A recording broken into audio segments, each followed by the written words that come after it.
Okay, everybody, welcome back to Spoilers with Friends. Remember, if you like this particular episode, you can hit like and subscribe and get me a few more subscribers. Appreciate it. Anne is with me again, and we are going to be discussing Loon Lake, which was released in 2019 and stars Catherine Lee Scott, Nathan Wilson, and Kelly Aaron Decker. This one is about a little town, I believe, in Minnesota, where for some reason the townspeople killed a witch in the late 1800s by chopping her head off, and if you walk over her grave 3 times, she will come back. So that is Loon Lake, and so I'll throw it out to Anne. Some initial thoughts on the movie? I liked it a lot. It strikes me as something, and this may actually be so, that was made by a local historical society very proud of their little monster story in their town.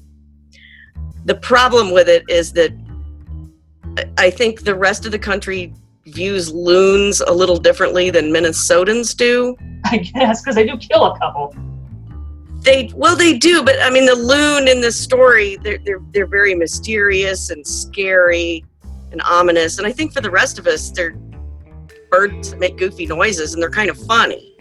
Yeah. You know, when they said something about the sacrificed loon, I cracked up. It's like, could you find something besides a loon? You know, that just doesn't sound like a sacrifice that most beings would accept. But I guess if it's a Minnesota being, it probably would. Yeah, I suppose. Yeah, a loon is just kind of a bird that lives on the lake. Doesn't really have any special meaning probably to many people. Well, in Minnesota they do. Up north, they're very famous birds. They're very popular. They're beautiful, and they make really strange noises. And they're bigger than you would think. Yes. We just saw stuff on the museum 2 weeks ago, and I thought they were more duck-sized, and this one was more swan-sized. It was pretty big. Yeah. I think they're between the size of a duck and a goose. It was much larger than we're like, whoa, that's loons get that big. So a larger bird, a lake bird than we thought, but still, I guess there's no local legends around here about loons since we don't have them. So no. Yeah. So one thing that got me kind of like was their witch character. Again, she's a movie witch. So anybody out there who practices any kind of religion where you might call yourself a witch, you know that this is not going to be like you because she's a Hollywood version of a witch. What weird kind of, I don't know, it just was weird to me was the way she talked. She works at the church, apparently as a volunteer, but she doesn't attend service. And then when the preacher is confronting her, she's like, well, I'm just a child of nature. And it's like, I have a feeling that's what like 21st century people say when they want to follow a nature-based religion. I'm not sure that an 1800s person would have that kind of lingo. You know, I'm a child of nature. She sounded like 1980s California and not 1880s Minnesota.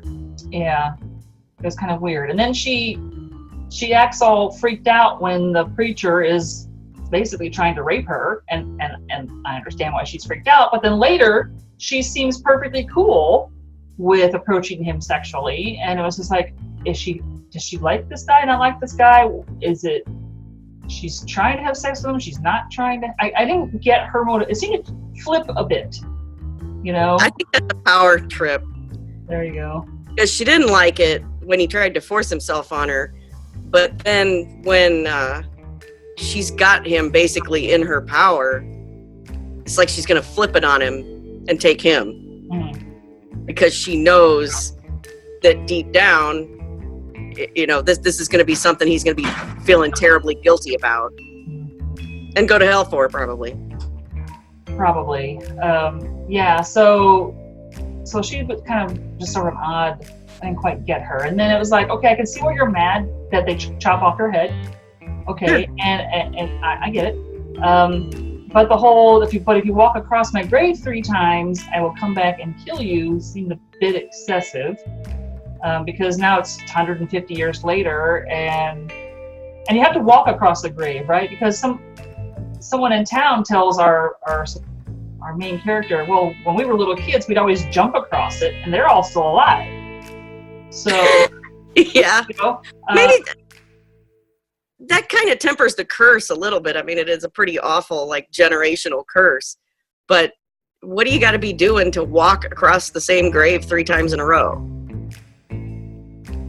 So maybe that's to deter just the average person from being cursed.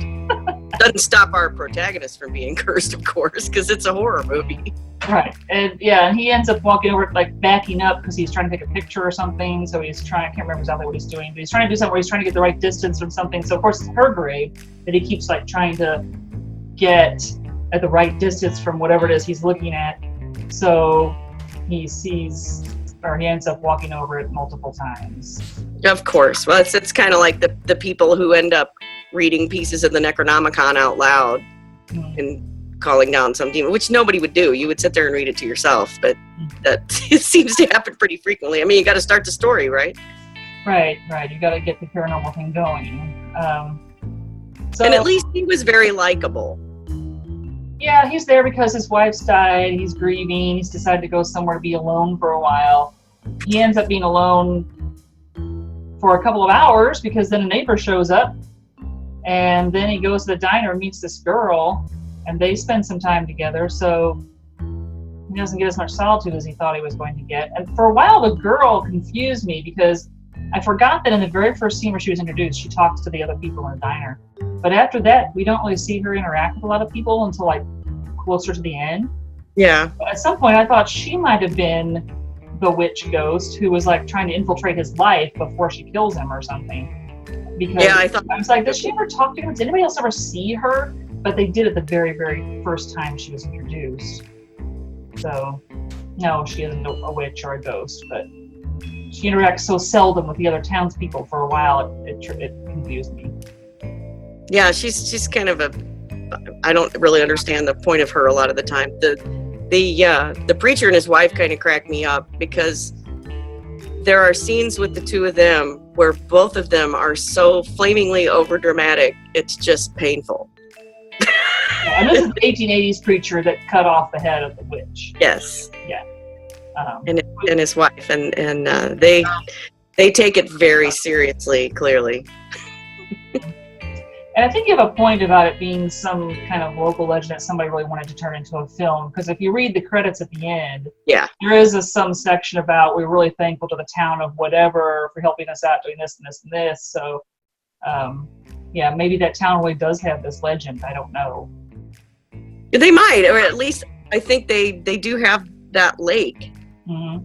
And there's an actual so I'm all about small town boosterism. I bet you everybody in that town was really excited to watch this, and it's really not too bad. Okay, so any other thoughts about Loon Lake? I'm still laughing that it's the only movie I've ever seen that had a credit for loon sculptor. Like, I have a loon sculptor, right? You're not going to nail a real loon to the tree. So, no, I would hope not. So I'm sure that was a fake loon, because I guess that's supposed to be alarming. I mean, anything nailed to the tree would be alarming, but apparently because it's a loon, it's something more alarming, I guess. Oh, yeah. You know, they didn't just nail a squirrel or a badger or something. It was a loon. So, They take their loons really seriously up there. There you go. So how many creepy doll heads would this get? 3.5. Okay. Well, that's been the top so far. We've had 2, 3, and now 3.5. So yeah, I really like that one. Maybe I just have a soft spot for small town ghost stories, but it was less offensive than many. All right. So then thank you very much, and we'll see you guys for the next episode. Bye-bye.